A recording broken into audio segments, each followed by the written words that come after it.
Today's video I'm making with one question in mind: what is next for Giannis Antetokounmpo? Now, I'm not smelling colors, I'm sure everybody else has this question as well, but I really haven't stopped thinking about it since the Bucks got eliminated. And this is one of those situations every franchise would dread to deal with. It's having an incredibly good player on your team, but not being able to maximize him. I think the consensus top two players in the world are obviously Nikola Jokic and Giannis Antetokounmpo. And I don't want to say their situations are similar because Jokic is still playing basketball right now, Giannis is not. But there's been so much talk about the Denver Nuggets and how their team is just not good, how they need to do better in surrounding Jokic with better players. But you look at that Nuggets team that's taken all that scrutiny, all the media pressure, apply that same sentiment to the Bucks. It's almost not even like funny. Like I don't even have a joke to make about this. To put it into perspective on how absolutely screwed the Milwaukee Bucks are, their starting point guard is out for the next calendar year. Kyle Kuzma is their starting small forward. And Giannis' second and third best teammate in Brook Lopez and Bobby Portis are headed into free agency. Now, that may not be that big of a deal just because they're not contending right now and both of them are on the roster and just played for them. But really, outside of Giannis, man, this roster has almost nothing to pay attention to. Now, this is definitely not one of the brightest young cores in the NBA, but there's still a few pieces on it you can maybe work on and develop. AJ Green became a really solid two guard for this team. He averaged 7 points per game on 43% from three. Also played pretty solid defense, so he's something to be excited about, I guess, although he is already 25 years old. Ryan Rollins, who the Bucks picked up off the couch, actually played pretty solid. He's only 22 years old. He was drafted by the Warriors, but just never really panned out, but he picked up a little bit of traction in Milwaukee. He averaged 6 points per game on 41% from three. He might get a few dollars this summer. And Andre Jackson Jr., I'm sure you've heard the name. He's a very good defender. He makes big time hustle plays. He's just completely inept on offense. He can't shoot for shit, but he's a disruptor on defense, so if you can work on his jumper, get him in the gym, he might be something. But to be honest, for most of these players, if any of them were on another NBA team, they would not be discussed in the team's future plans. So we've established the Milwaukee Bucks are going to have to pay two starting level players on their team while also paying Damian Lillard $60 million a year to rehab his injury, and also paying Kyle Kuzma what does he make? $21 million? $21 million more than he's worth. Pat Connaughton also has a player option he's definitely going to opt into for $9 million. He is just bad. He was really good for the Bucks in 2021. He had some big time shots, but that magic is gone, bro. It's over. Now, if you're the Bucks, the only way out of this is the draft. Maybe you hit on a late round pick, but no, that's actually not happening because the Bucks do not own a single one of their first round picks until 2031. So I hope I fed you the information you need. The Bucks have no draft picks. They have no good young players. Okay, that was very harsh. They have no young star level players. They're fine. They have no cap space with Damian Lillard eating $60 million and not playing for you with Giannis's big ass contract, and also Kyle Kuzma's wholly overpay of a contract, and the extra $9 million in Pat Connaughton. So they might get their feet wet in free agency, but they don't have money to spend really. And with how weak this offseason's free agency is going to be, even if the Bucks weren't over the cap limit, I still wouldn't expect them to round out a roster that could compete with an OKC or a Boston or hell, even a New York at this point. So there's two options for Giannis Antetokounmpo. You can request a trade, go to a new team with probably a better situation. There's not many situations worse than Milwaukee. Or you can ride it out with the team that drafted you and hopefully retire as a franchise legend. That sounds great and all, but you should not do that. The Milwaukee Bucks, from an asset and roster point of view,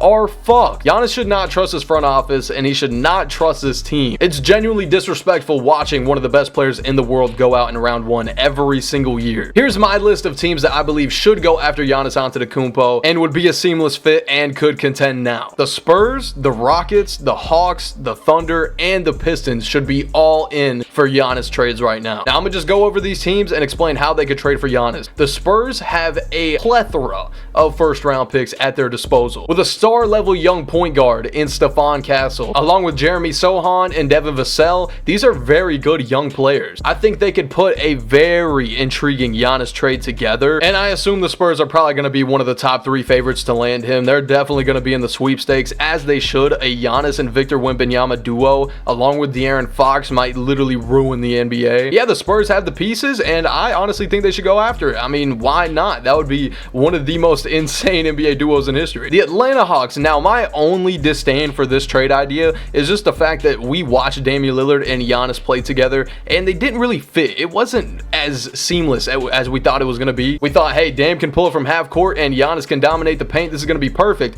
Well, it didn't really work out that way, and Dame's defense was a big problem in that. Trae Young is also one of the worst defenders in the NBA and is also known for just being a long-range shooter. Although I do believe Trae Young is a better playmaker than Dame is. That still might be a concern, obviously, if you're the Hawks. But I mean, they got plenty of young players at their disposal. Jalen Johnson, Onyeka Okongwu, Dyson Daniels, Zachary Risache. Those are all huge pieces with a good amount of trade value. They don't own 100 picks in the next 5 years like all these other rebuilding teams do, but they still have a good amount of tradable first-round picks. The idea is, hey, the East is wide open. Why can't Trae and Giannis make a run? So if that's something they want to pursue, I'm not against it at all. Now, the Houston Rockets are probably the most talked about team when it comes to a Giannis trade. I mean, I don't really have to sit here and tell you why. They've got some of the best young pieces in the NBA. They've got a ton of first-round picks. If my money was on any team to trade for Giannis in the offseason, it is probably the Houston Rockets. That one's pretty much self-explainable. The Thunder are obviously a team that's going to be mentioned as well. The real dilemma with this conversation is that, are the Thunder willing to give up Jalen Williams or Chet Holmgren? And it's really hard to tell them that they're wrong in this approach when they're the best team in the NBA and are probably going to win the championship this season. But let's say, hypothetically, the Thunder implode in the Western Conference Finals, or maybe lose to the Nuggets somehow. This could be a conversation. If I were the Thunder, honestly, I'd be willing to give up either one, just not both of them. If you can keep that starting lineup and just replace Jalen Williams with Giannis,